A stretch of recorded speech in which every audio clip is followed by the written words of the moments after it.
A county clerk's hand trembled as he blotted ink on a document he would later claim never existed. The paper, dated March 7, 1848, bore 3 signatures beneath a heading that read, Union Contract, the same careful script that had just notarized a cotton line for £2,000 sterling. In the margin, someone had written a single word, livestock. The bride wore a dress whose seams strained against whalebone stays, lace collar damp in the Burke County heat.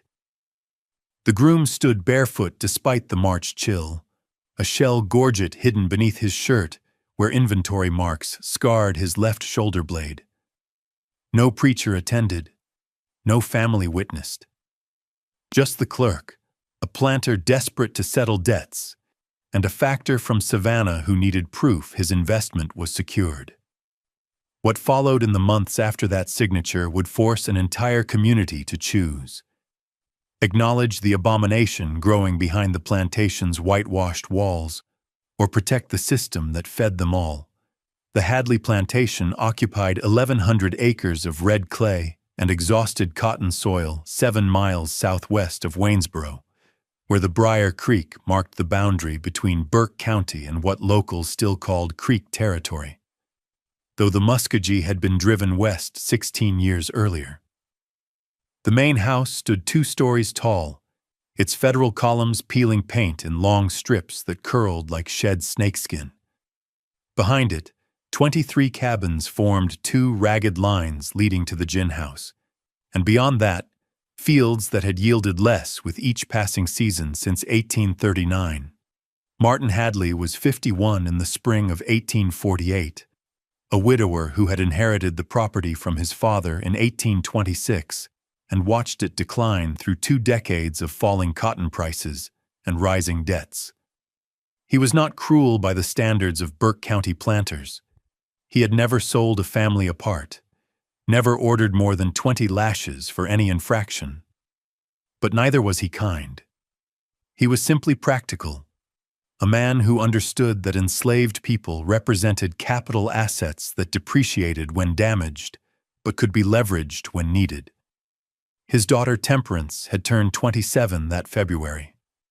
She had been a delicate child, prone to fevers and coughing fits, but adolescence had transformed her. By 16, she weighed 200 pounds. By 20, closer to 250. The corseted dresses her mother had ordered from Augusta no longer fit, and Martin lacked both money and inclination to commission new ones. She took her meals in her room on the 2nd floor, and Martin often forgot she was in the house until he heard floorboards creaking overhead. 3 enslaved women attended her, Judith, who cooked, Mary, who cleaned, and Sarah, who helped with dressing and bathing. They spoke little of what they witnessed in that upstairs room, but occasionally whispers reached the quarters about broken mirrors and torn bedding, about Temperance weeping through entire nights, about the way she would stand at her window for hours watching the fields, her pale hands pressed against glass that fogged with her breathing. Martin's debts had accumulated slowly, then suddenly, a bad harvest in 1845, an investment in railroad stock that collapsed in 1846, a loan from the Burke County Bank that he had secured by mortgaging 50 acres of his least productive land. By January of 1848, he owed £2,300 sterling to Josiah Clement, a cotton factor in Savannah who handled the Hadley crop and advanced credit against future yields. Clement was losing patience. The letter arrived on January 19th, delivered by private courier. Clement's terms were clear: full repayment by March 15th, or he would seize the mortgaged land and initiate proceedings to claim the main house and primary fields. Martin sat in his study that evening, calculating. He could sell 8 of his enslaved workers for perhaps $5,000 total, enough to satisfy Clement and leave a small cushion. But losing 8 workers would make it impossible to plant a crop sufficient to generate income for the following year. He would be trading immediate solvency for certain ruin. It was the overseer, a lean man named Virgil Cobb, who first mentioned the muskogee. His name in the ledger was simply Indian Tom, though Martin had heard him called Yahola in the quarters, a Creek name meaning one who shouts. He had been purchased in 1833 from a dealer who specialized in indigenous captives, remnants of families who had hidden in swamps during the removals. He was perhaps 40 years old in 1848, though his exact age was uncertain. He spoke little English, or pretended to speak little. He worked the farthest fields, the ones closest to the creek, and he never caused trouble.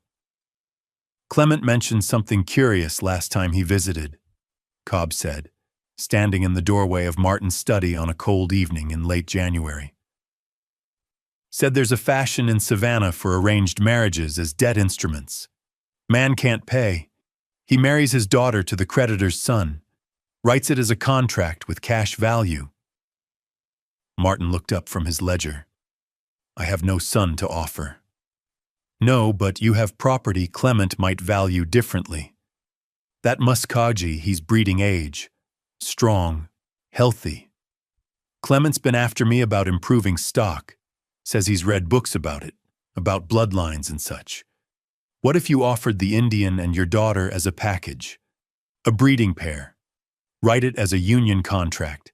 Give it legal standing, but make it clear the offspring belong to Clement as security against the debt. 9 months from now, you deliver a child that Clement can claim as property. 5 years from now, you've delivered enough children to satisfy the principal and interest.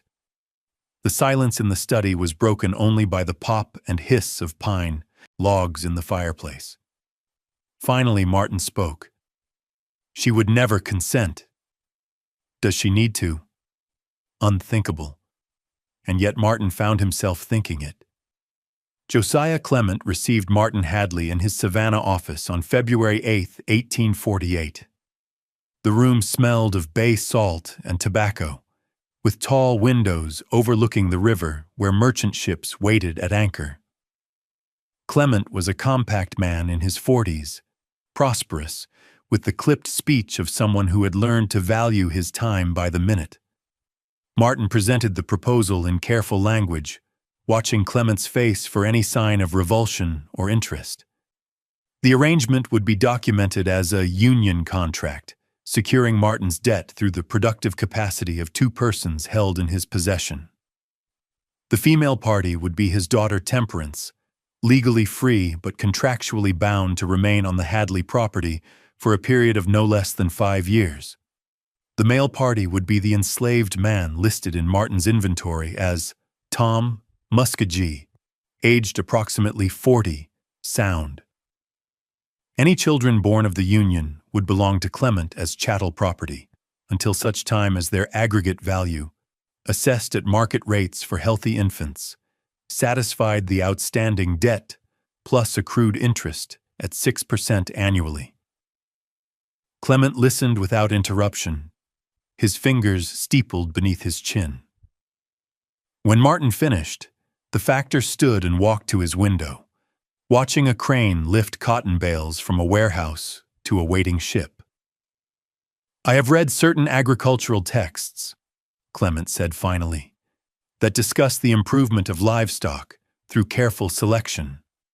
The principle is sound, hybrid vigor, they call it, mixing bloodlines to produce offspring superior to either parent stock. The practice is common with horses and cattle. I see no reason it cannot be applied to human property, though most planters lack the stomach for systematic implementation. He turned from the window. Your proposal has merit, but I require modifications. First, the contract must be notarized by a county official to give it legal standing should I need to enforce my claim. Second, I want monthly reports on the female party's condition, weight, health, evidence of conception. Third, the first child must be delivered to my Savannah property within 30 days of birth for my inspection and valuation. If I judge the infant unsuitable, the contract extends 1 additional year. Martin felt his throat constrict. Unsuitable. Defective. Sickly. Unlikely to survive or perform labor. I am making an investment, Mr. Hadley. I expect returns commensurate with my risk. They negotiated for another hour. Martin secured a small concession. Temperance would remain in the main house rather than being moved to the quarters, a gesture toward propriety that both men understood was purely cosmetic.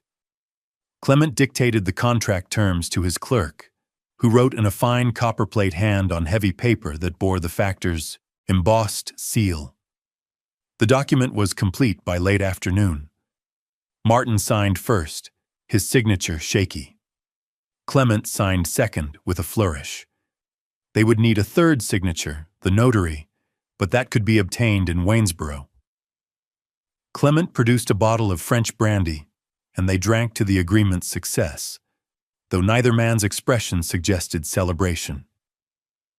On the journey back to Burke County, Martin's hands would not stop trembling. Reverend Augustus Thorne had ministered to the Burke County Presbyterian congregation for 12 years from a white clapboard church 2 miles north of Waynesboro.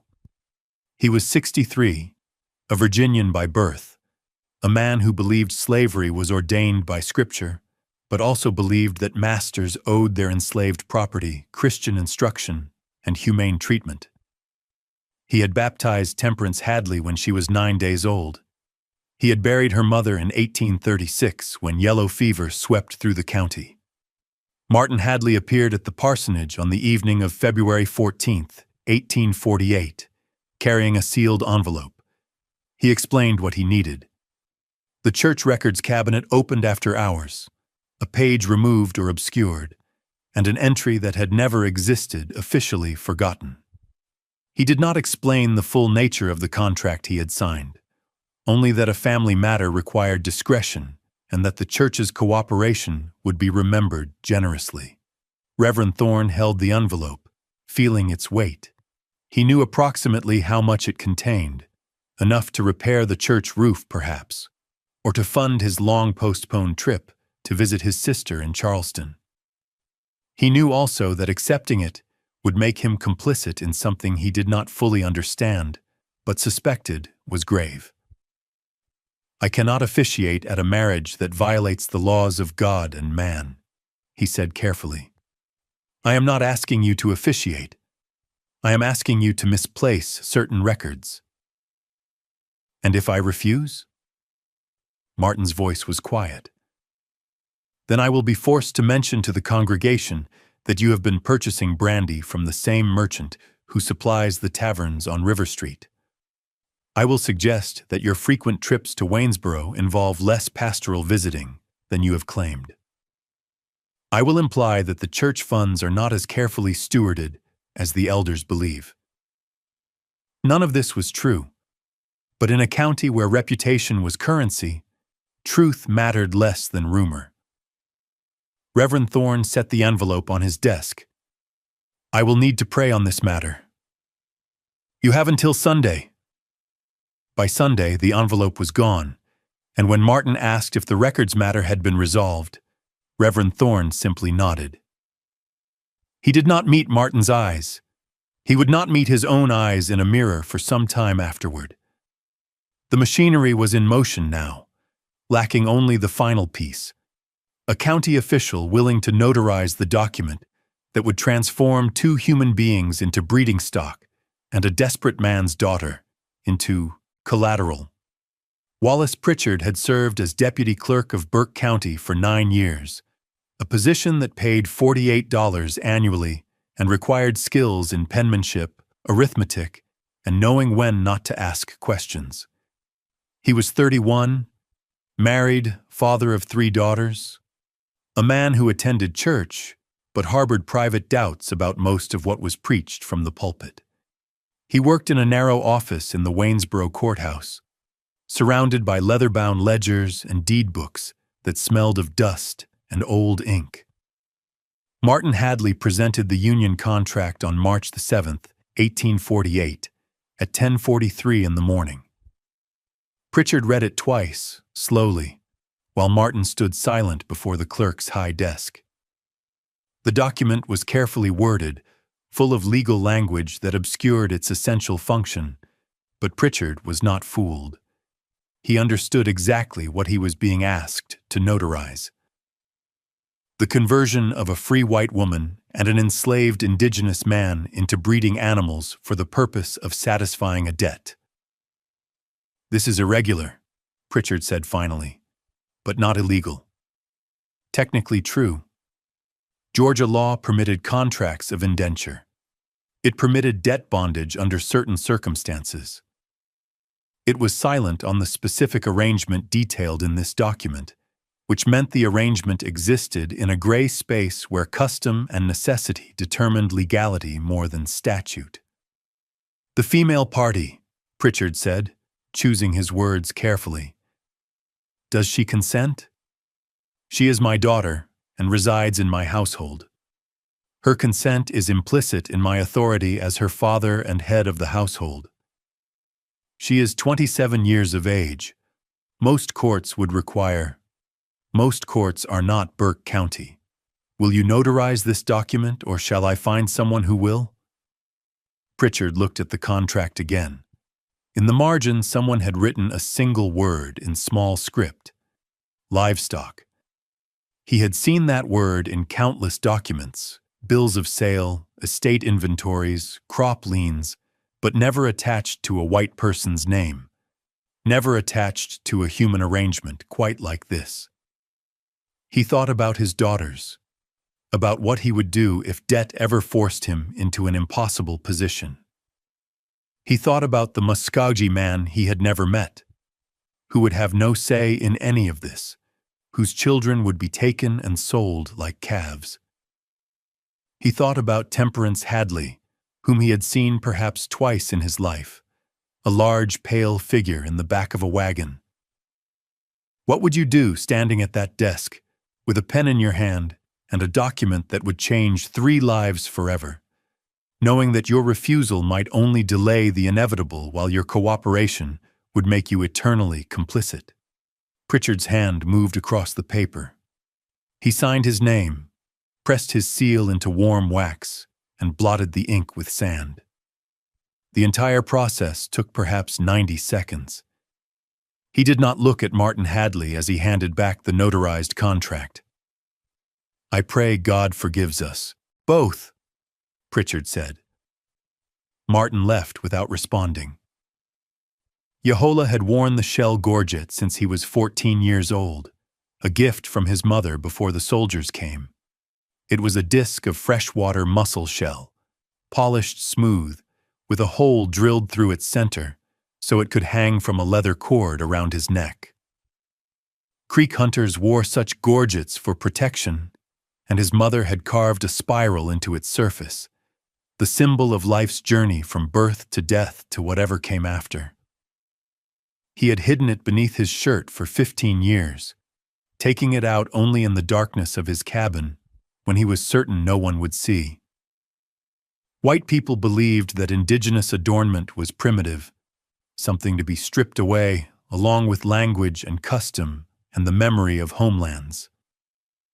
To wear it openly would invite punishment, confiscation, or worse, the mockery that came from displaying what others deemed worthless. But on the night of March 7th, 1848, Overseer Cobb came to Yehola's cabin and informed him of the new arrangement. He would be moved from the far fields to a cabin behind the main house.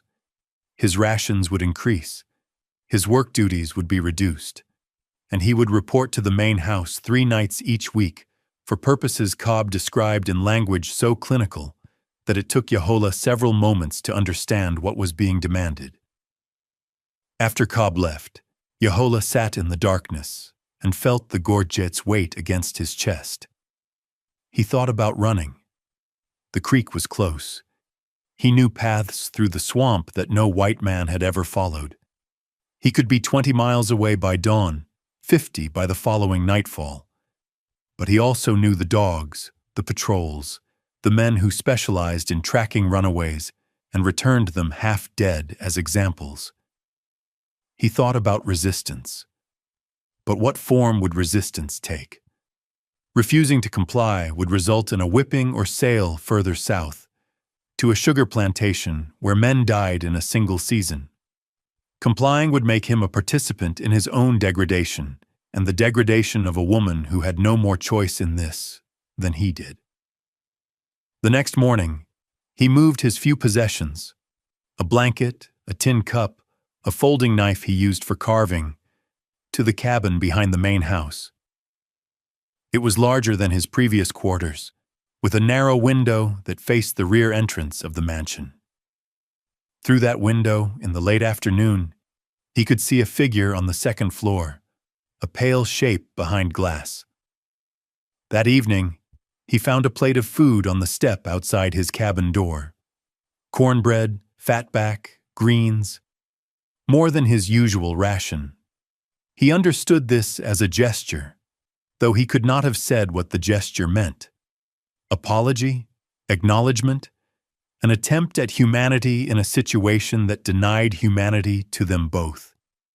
He ate the food. Then, because he had nothing else to offer in return, he took his knife and carved a small piece of cedar into thin curls, the way his father had taught him to make kindling that would catch fire even when damp. He placed the cedar shavings beneath the window of the main house where the pale figure sometimes stood. It was not a message. It was simply proof that he saw her. Temperance had known something was wrong when her father began visiting her room in early March, speaking in tones he had never used before, almost gentle, almost apologetic. He explained that financial difficulties required certain arrangements. He explained that she would be helping the family, that her cooperation was expected, that she need not worry about the details because everything had been properly documented and approved. She did not understand until Mary, the enslaved woman who helped her dress, whispered the truth while brushing out Temperance's hair. "You being married off to the Indian man. Your daddy signed papers." Mary's hands shook as she spoke, and Temperance saw tears on the woman's dark face, though whether Mary wept for Temperance or for Yehola or for the pure wrongness of the arrangement, Temperance could not tell. On the night of March 12, 1848, Overseer Cobb came to her room and informed her that she was expected downstairs. She refused. Cobb returned an hour later with Martin, who explained, still in that careful, almost gentle voice, that the arrangement was not negotiable, that contracts had been signed, that her cooperation was not optional. She descended the stairs. Her weight made each step an effort. The corseted dress cut into her ribs, and she could feel sweat collecting beneath the whalebone stays despite the evening chill. A lamp was burning in the room that had once been her mother's sewing parlor, and in that room stood Yehola, barefoot, wearing the same rough shirt and trousers he wore in the fields. Neither of them spoke. Cobb and Martin left, closing the door behind them. Temperance sat in the chair by the window. Yehola remained standing near the opposite wall. Long minutes passed. Finally, Yehola spoke in halting English, his accent thick. "You want I sleep on floor. You have bed." "They expect—" She could not finish the sentence. "I know what they expect." His voice was quiet. "Not tonight. Not until you say." She looked at him then, really looked.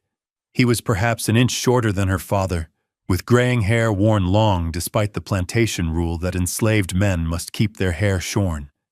His face was deeply lined, his hands scarred from field work. He stood very still, the way a man might stand when trying not to frighten a wounded animal. "They will know if nothing happens," she said. "Let me worry about that." He crossed to the far corner of the room and lay down on the bare floor, his back to her. After a long moment, Temperance moved to the narrow bed and sat, still fully dressed. She did not sleep that night. Neither did he. At dawn, Cobb came to the door and knocked once, and Yehola rose and left without looking back. This pattern repeated for 6 nights. The 7th night, March 19th, Temperance spoke first. "They will come for you soon. My father is not a patient man when his investments fail to yield returns." Yehola sat up slowly. "What you want me to do?" It was perhaps the only question that mattered, the only question that acknowledged she was a person capable of decision rather than simply property to be used. And because he asked it, because he waited for an answer, Temperance found herself speaking a truth she had not known she possessed. "I want them to believe they have won. I want to give them what they think they want. And then I want to destroy them for thinking they could make us into what we are not." Yehola was silent for a long moment. Then, "You have a plan?" "I am inventing one." The gin house stood 200 yards from the main house, a long wooden structure where cotton was processed during harvest season. The gin itself, a mechanical contraption of rollers and brushes, occupied the building's center. But the walls were lined with storage bins, workbenches, and a small office where Overseer Cobb maintained plantation records, separate from Martin Hadley's household books. Cobb had begun keeping what he called the breeding ledger on March 21st, 1848, 12 days after the Union contract was signed. The ledger was a standard ruled accounts book, 8 inches by 12, bound in brown leather. On its first page, Cobb had written a header, "Issue from Indian Stud, Tracking and Valuation." Beneath that header, he began recording observations. March 21st, contract in effect 14 days. No visible signs. Female party continues normal appetite. March 28th, female party weight appears stable. Male party reports compliance, increasing rations for both to ensure optimal conditions. April 4th, female party showing no symptoms. Consulted medical text borrowed from Dr. Meacham. Conception may require 2 to 3 months under favorable conditions. The ledger continued in this vein, a clinical record of human reproduction managed like an agricultural experiment. Cobb's entries became more detailed as spring progressed into summer, noting everything from weather conditions to the food provided to both parties, as if heat and nutrition were variables to be optimized for maximum yield.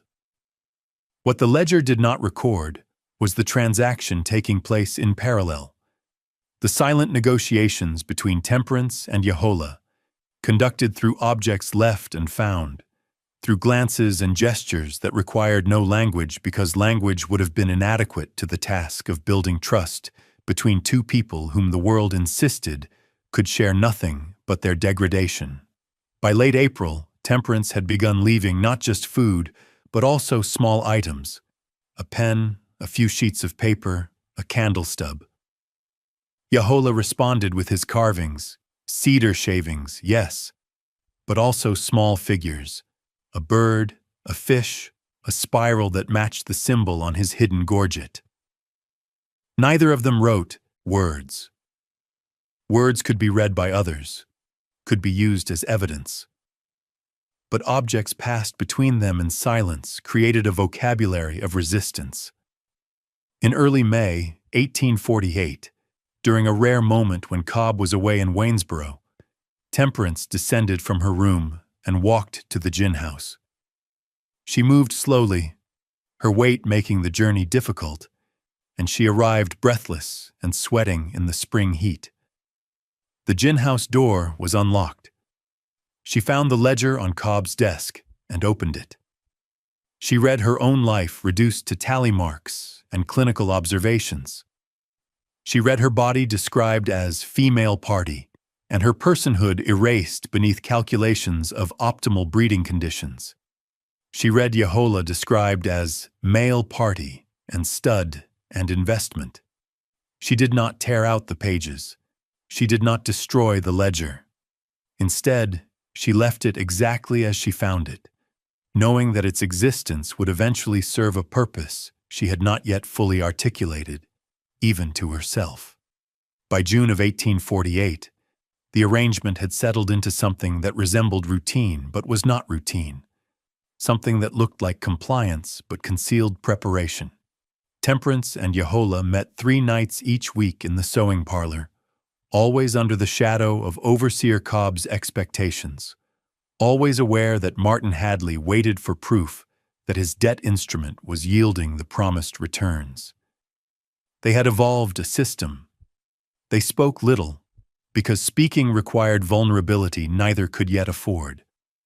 But they communicated through the objects left at the smokehouse door, a liminal space that belonged neither to the main house nor to the quarters, a threshold where 2 worlds could briefly touch without triggering the plantation's systems of surveillance and punishment.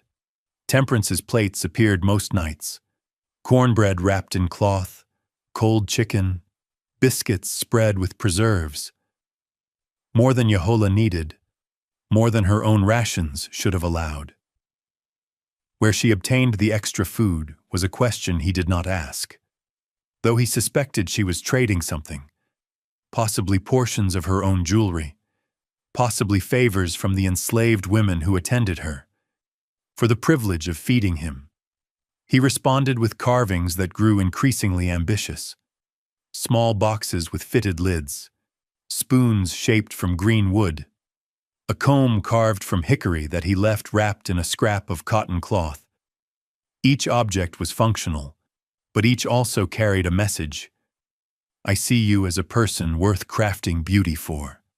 In late June, after a heavy rain, Yehola found something new at the smokehouse door: a hair ribbon, pale blue silk, plaited together with river grass in a pattern he recognized from his childhood, the creek pattern for binding separate things into something stronger. He held the braided cord in his hands and understood what Temperance was offering: not affection, not romance, but alliance. A recognition that their survival depended on weaving their separate strengths into a single resistance. That night, he brought to the sewing parlor a piece of slate he had taken from the abandoned schoolhouse near the creek. Using a nail, he scratched words into its surface, a question he had been carrying since March. What would you do? Temperance looked at the slate, at the awkwardly formed letters, at the question that held within it every question about choice and agency and what remained when choice was stolen. She took the nail from his hand and scratched her own reply beneath his question: what I must. The storm arrived on July 23, 1848, carrying 2 days of rain that turned roads to mud and swelled the Briar Creek until it overflowed its banks and flooded the low fields where the last cotton was still struggling to mature. The enslaved workers moved livestock to higher ground and secured everything that could be swept away, while Martin Hadley paced in his study, calculating the financial damage each hour of rain represented. But the flood brought more than crop destruction. On July 25th, when the water finally began receding, 2 field workers discovered something that had been hidden in a tangle of cypress roots along the creek's eastern bank: a cache wrapped in oilcloth and tied with cord. The workers brought their discovery to Overseer Cobb, who opened the package in the gin house. Inside was an assortment of objects that made no immediate sense as a collection: Temperance's blue hair ribbon braided with river grass, Yehola's shell gorget, the slate with its scratched questions and answer, several of Yehola's carved figures, and a folded paper on which someone had drawn what appeared to be a map of the plantation grounds, with certain buildings marked in a code Cobb did not recognize. Cobb took the cache to Martin Hadley. They examined its contents in Martin's study, both men trying to determine whether what they held constituted evidence of planned escape, defiance, or something else entirely. "The Indian's been hiding things," Cobb said, "probably planning to run." But Martin's attention had fixed on the braided ribbon, on the care with which two materials, one expensive silk, one common marsh grass, had been woven together. He was not a sentimental man, but he understood symbolism when it was placed before him. "They have been communicating," Martin said slowly, "forming some kind of bond. That was the point of the arrangement, wasn't it? To breed them. The point was compliance, not cooperation. There is a difference." Martin studied the map, noting which buildings were marked: the gin house, the smokehouse, the overseer's cabin, the main house cellar. He did not understand the marking's significance, but he understood that their existence suggested planning, and planning suggested agency he had assumed neither Temperance nor the Muskogee possessed. That evening, Martin confronted his daughter in her room. He laid the cash contents on her dressing table and demanded explanation. Temperance looked at the objects, her secrets exposed, her alliance with Yahola revealed, and made a choice. "He carved things for me. I saved them. I meant to keep them somewhere safe." "Why?" "Because they are beautiful, and because nothing else in my life is beautiful, and because you took everything else from me. But you cannot take the fact that someone saw me as worthy of receiving gifts." Martin had expected tears, defiance, or denial. He had not expected this calm acknowledgement, this refusal to apologize for claiming the smallest scrap of dignity. He gathered the objects and left without responding, but as he descended the stairs, he felt something shift in his understanding of what was happening under his roof. He had thought he was managing livestock. He was learning that he had underestimated what he was trying to contain.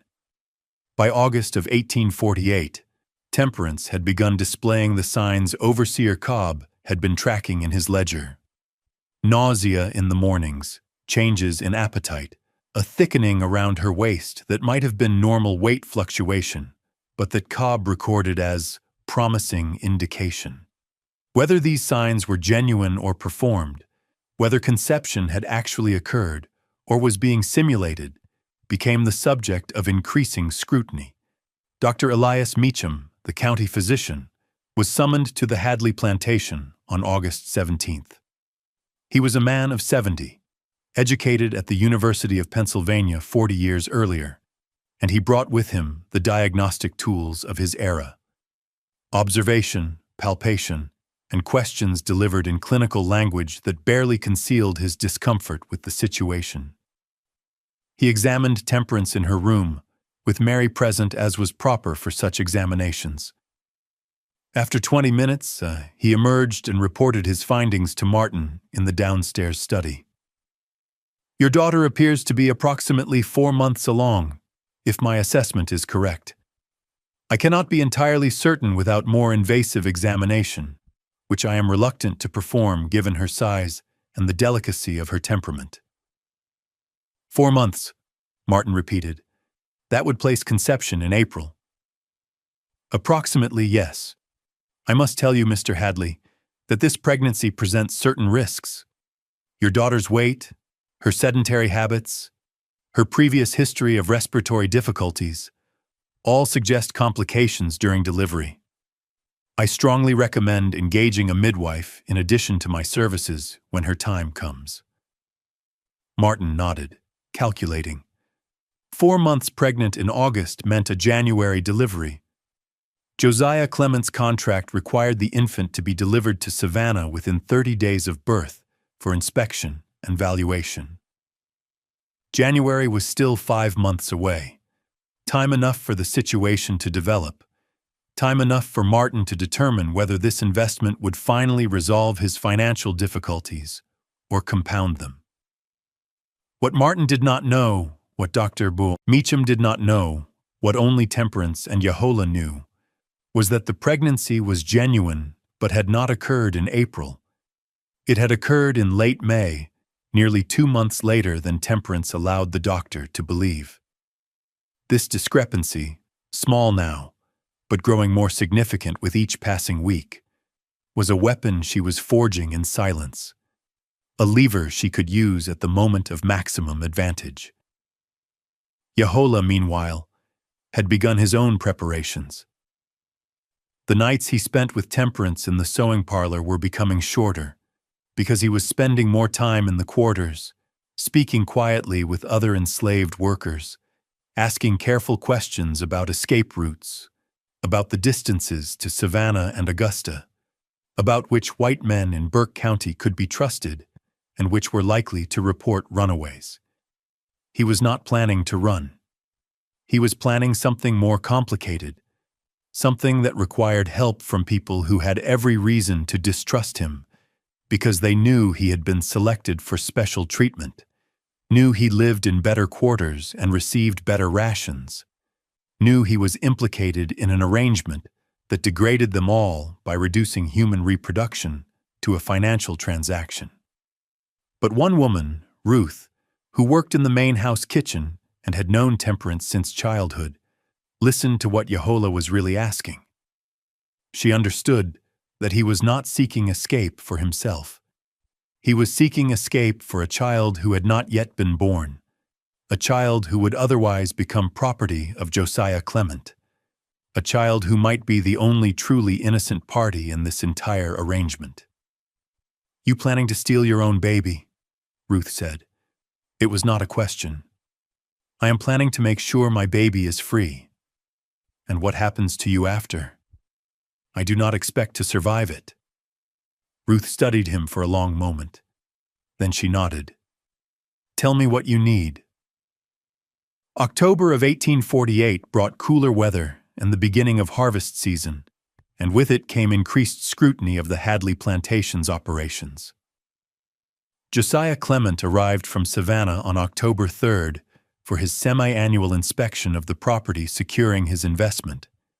He spent 2 days reviewing the account books, walking the fields, and examining the gin house operations. On the evening of October 4th, he requested a private meeting with Temperance. Martin objected. Such a meeting would be improper, but Clement reminded him that the union contract gave Clement certain rights of inspection regarding his collateral.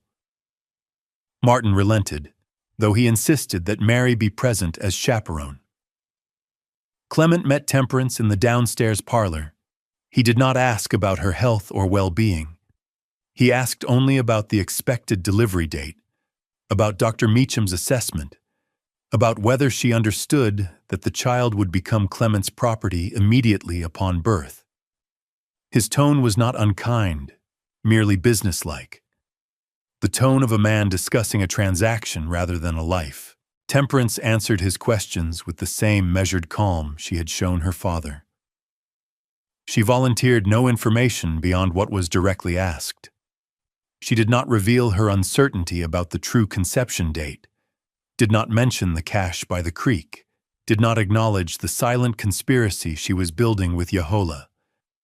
But after Clement departed, she found Dee herself shaking. The reality of what was coming, the birth, the separation, the child taken to Savannah before she could even name it, pressed against her with physical force. That night, she did not leave food at the smokehouse door. Instead, she descended the stairs herself, moving slowly in the darkness, and went to Yahola's cabin. He opened the door at her knock, surprise crossing his face. She had never come to him before, had never violated the careful boundaries they had maintained. "He means to take the child the moment it is born," she said. "He will not wait even a day. I saw it in his eyes. To him, this is livestock, a calf to be tagged and penned." Yahola pulled her inside, closed the door. "We knew this was coming. Knowing and feeling are different things." He lit a candle stub. In the dim light, she could see that his cabin contained almost nothing. A pallet, a blanket, the carvings he had not yet given away. But on the wall, he had hung something she had not seen before, a piece of cloth on which he had drawn, in careful lines made with charcoal, the same spiral symbol from his gorget, the creek symbol of life's journey. "When I was young," Yehola said, "my mother told me that we do not own our children. We are only their guides for a short time. The white world thinks differently. They think children are property, like land or animals. But my mother was right. The child will not belong to Clement, no matter what papers say. The child will belong to itself. Then we must make sure the child has a chance to discover that truth." They spoke for 2 hours that night, their voices low, and when Temperance finally returned to the main house, the shape of their resistance had solidified. It was a dangerous plan, possibly suicidal, but it was the only plan that offered any possibility of success. 3 weeks later, on October 26th, the gin house burned. The fire started sometime after midnight, when most of the plantation was sleeping. The first alarm came from Samuel, one of the field workers, who slept in a cabin near enough to smell smoke. By the time Martin and Overseer Cobb reached the gin, flames were already consuming the eastern wall, and the heat was too intense to allow any attempt at salvage. The enslaved workers formed bucket brigades from the creek, but their efforts were perfunctory at best. Everyone understood that the gin house was lost. The question was how to prevent the fire from spreading to the other buildings, particularly the cabins where children slept. By dawn, the gin house was a smoking ruin, the cotton already processed destroyed, the gin machinery twisted and useless. Martin stood in the ashes, calculating the cost. $2,000 in destroyed cotton, another $1,000 in equipment, and, perhaps most significant, the complete destruction of Overseer Cobb's breeding ledger, which had been kept in the gin house office. Cobb searched through the debris for hours, sifting ash and charred wood, but the ledger was gone. With it went the careful documentation of the arrangement with Clement, the tracking of Temperance's condition, the records that were meant to provide legal support for Clement's claim on the child. "It was arson," Cobb said flatly. "Someone set this fire deliberately." Martin knew he was right. The question was who. The investigation, such as it was, lasted 3 days. Cobb questioned every enslaved worker on the property, using threats and, in 2 cases, the lash. But no one admitted guilt, and no evidence emerged to point conclusively at any single person. The fire had started in the southeast corner of the building, where lamp oil was stored. It could have been accident, a knocked-over lantern, a spark from a pipe, or it could have been deliberate. What Cobb did not notice, what Martin did not notice, was a small detail that would later become crucial. A length of rope used to secure the gin house door had been tied with a distinctive splice, a left-handed over-under pattern that only one person on the plantation typically used. That person was Cobb himself. Yehola noticed. He had been watching Cobb for months, studying his habits, noting which ropes the overseer tied and how. And on the night of October 25th, Yehola had gone to the gin house and tied that door shut using Cobb's distinctive splice, ensuring that anyone who looked closely would see evidence pointing not to an enslaved worker, but to the overseer himself. It was a small detail, but small details, Yehola had learned, could mean the difference between suspicion falling on the powerless or on those who believed themselves immune to scrutiny. By December of 1848, Temperance was unmistakably pregnant, her body swollen in ways that could not be hidden even beneath the loose dresses Mary had sewn for her. Dr. Meacham revised his estimated delivery date to mid-January, though he continued to express concern about potential complications. Martin had received a terse letter from Josiah Clement in late November, demanding explanation for the gin house fire and assurance that the pregnancy remained viable. Martin responded with carefully worded reassurances, though privately he was becoming aware that his financial situation had worsened rather than improved. The destroyed cotton represented lost income. The replacement gin machinery would require a loan he could not afford. And the January delivery date meant that Clement's inspection would occur during the coldest, most dangerous part of winter, when travel between Burke County and Savannah was difficult and infant mortality was highest.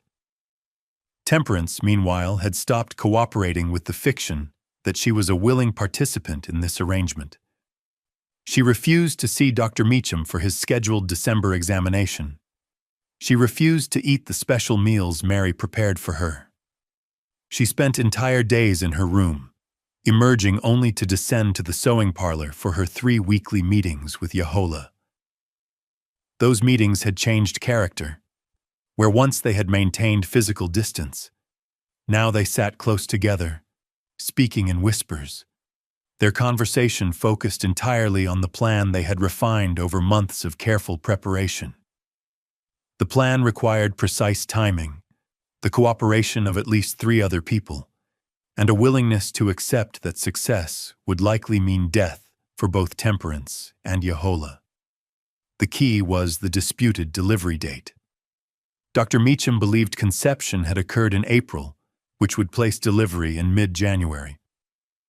But Temperance knew the actual conception had occurred in late May, which meant the true delivery date would be sometime in late February or early March, 6 weeks later than anyone expected.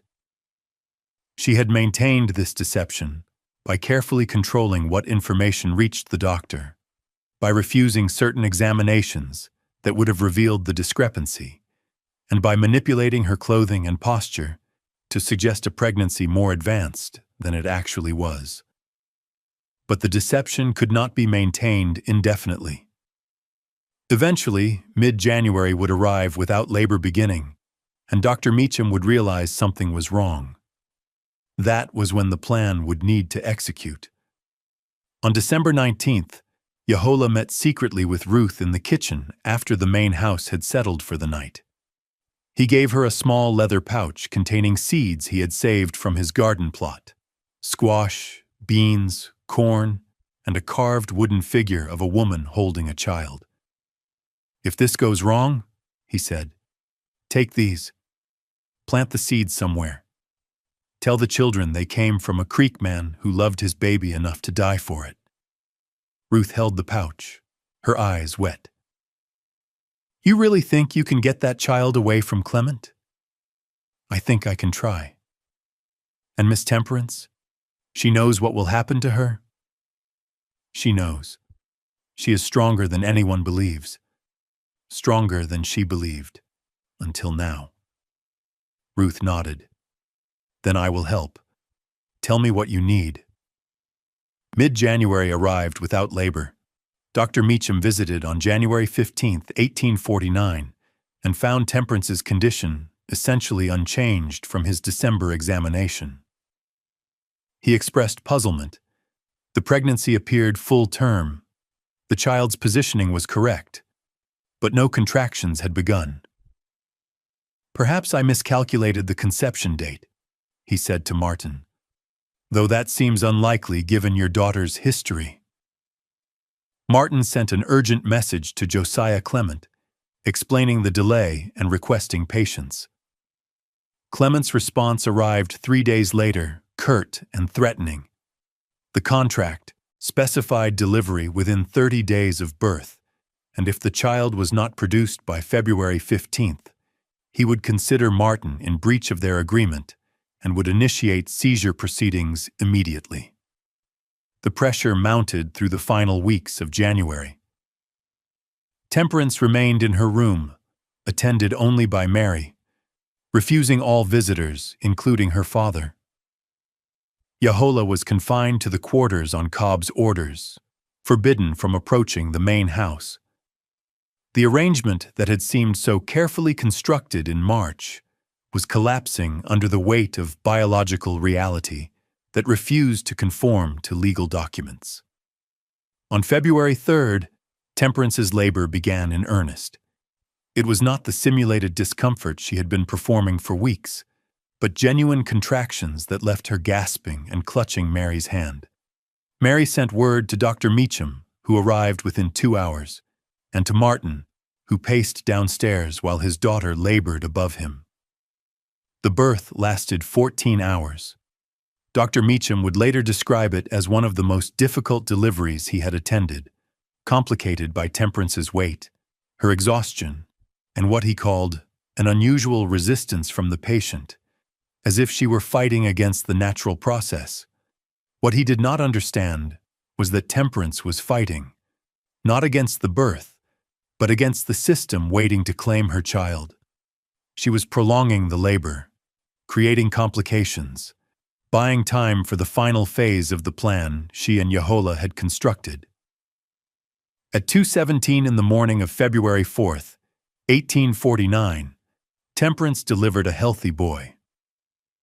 Dr. Meacham wrapped the infant and placed him in Mary's arms, then turned his attention to Temperance, who had lost a dangerous amount of blood and was drifting in and out of consciousness. Martin entered the room and looked at his grandson, a child who was legally not his grandson at all, but property belonging to Josiah Clement. The infant's skin was darker than Temperance's, but lighter than Yehola's, a visible mark of mixed heritage that would have made him unsellable in most markets, but that Clement had specifically contracted for, believing that indigenous white children possessed certain desirable characteristics for specialized labor. "Send word to Clement," Martin said. "Tell him the child is born and healthy. He will need to arrange transport within 30 days per the contract." Mary held the baby closer, her face unreadable. "This child got a name?" Martin had not considered it. In his mind, the child was already Clement's property, and Clement would name it or not name it as he saw fit. But Temperance, from her bed, her voice weak but clear, spoke. "Thomas. His name is Thomas." It was a common name, unremarkable, chosen because it carried no special significance and would thus draw no attention. But Temperance had chosen it carefully, Thomas meaning twin, because this child was the twin of the life she might have lived if she had been born into a world where women were not property and indigenous people were not chattel. That night, while Dr. Meacham stayed to monitor Temperance's condition, and Martin slept in his study, and the rest of the plantation rested in the exhausted relief that follows crisis, Mary took the infant to the smokehouse. There, as arranged weeks earlier, Yehola was waiting. He held his son for the first time, this child whose existence had been conceived as financial instrument, but who had become, in the months of waiting and planning, the focal point of two people's entire resistance against the machinery of dehumanization. "You have 4 weeks," Mary whispered. "Maybe less. Clement will come for him. He will not find him. They will kill you when they discover he is gone." "I know." Mary handed him the supplies she had been secretly gathering for months. A goat she had been feeding to provide milk, a sling for carrying the infant, dried food wrapped in oilcloth, and a map Ruth had drawn showing the route to a Quaker settlement 70 miles north in Lincoln County, where people were rumored to help runaways reach free territory. Yehola wrapped Thomas in the blanket he had been weaving for months from scraps of cloth, working on it in darkness when Cobb was not watching. Into the blanket's hem he had sewn his shell gorget, the spiral symbol of life's journey from birth to death to whatever came after. The child would carry this symbol with him, would perhaps one day understand what it meant. That he came from people who valued beauty and continuity, who believed children belonged to themselves, not to those who claimed ownership through violence or law. At 3:41 in the morning of February 5th, 1849, Yehola left the Hadley plantation carrying his son, walking north by the light of a waning moon. He had perhaps a 12-hour lead before anyone would realize the child was missing. By then, he intended to be 40 miles away, deep in territory where even the best tracking dogs would lose his trail in the creeks and swamps he had been scouting for months. He did not look back at the plantation. There was nothing behind him but bondage. Ahead was uncertain, dangerous, possibly brief, but it was also the only path he could walk with honor. The discovery came at dawn when Mary entered Temperance's room and found the infant missing from the cradle beside the bed. Her scream brought Dr. Meacham and Martin running. The immediate assumption was kidnapping, that one of the enslaved workers had stolen the child for some unfathomable reason, until Martin checked Yahola's cabin and found it empty. The plantation exploded into chaos. Cobb roused every worker, demanding answers, using threats and violence interchangeably. But no one knew where Yahola had gone. Or if they knew, they protected that knowledge behind expressions of bewilderment that white people had long mistaken for stupidity. Martin sent riders in 3 directions: to Waynesboro to alert the sheriff, to Savannah to inform Clement, and north toward Augusta on the assumption that Yahola would flee toward territory where he might have a chance of disappearing. He offered a reward of $200, a substantial sum, for the child's return and Yahola's capture. But the riders found nothing. Yahola had vanished as completely as if the earth had swallowed him, taking with him the infant that represented Martin's last chance to satisfy his debt to Clement. Josiah Clement arrived at the Hadley plantation on February 10th, 6 days after the birth and 5 days after the disappearance. His rage was cold and calculating. He gathered Martin, Cobb, and several of the enslaved workers in the main house parlor and laid out the consequences. The union contract had been violated, the collateral had been stolen, and Martin was now liable for the full debt plus damages for breach of contract. Clement's lawyers would begin seizure proceedings within the week, but Clement's greater fury was reserved for the realization that he had been deceived. The gin house fire, he now understood, had not been accident. The destroyed ledger, the convenient timing, someone had been planning this for months.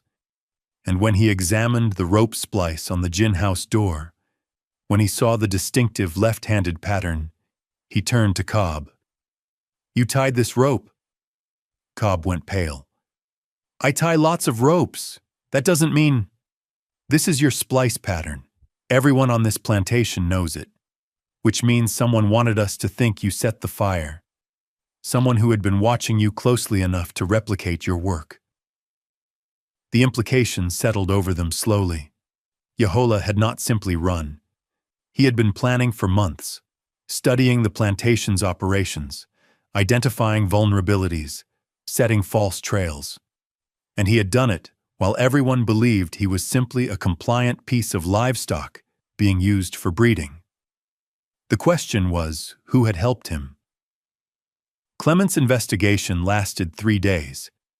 He interviewed every enslaved worker personally, using a combination of threats and promises. He offered freedom to anyone who revealed information about Yahola's escape route. He offered cash.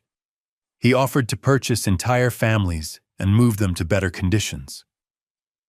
No one spoke. Ruth, who had drawn the map, claimed to know nothing. Mary, who had delivered the supplies, claimed the infant had simply disappeared from the cradle, inexplicably, perhaps taken by Yahola through the window. Samuel, who had raised the alarm about the gin fire, claimed he had simply smelled smoke and acted out of instinct to protect property.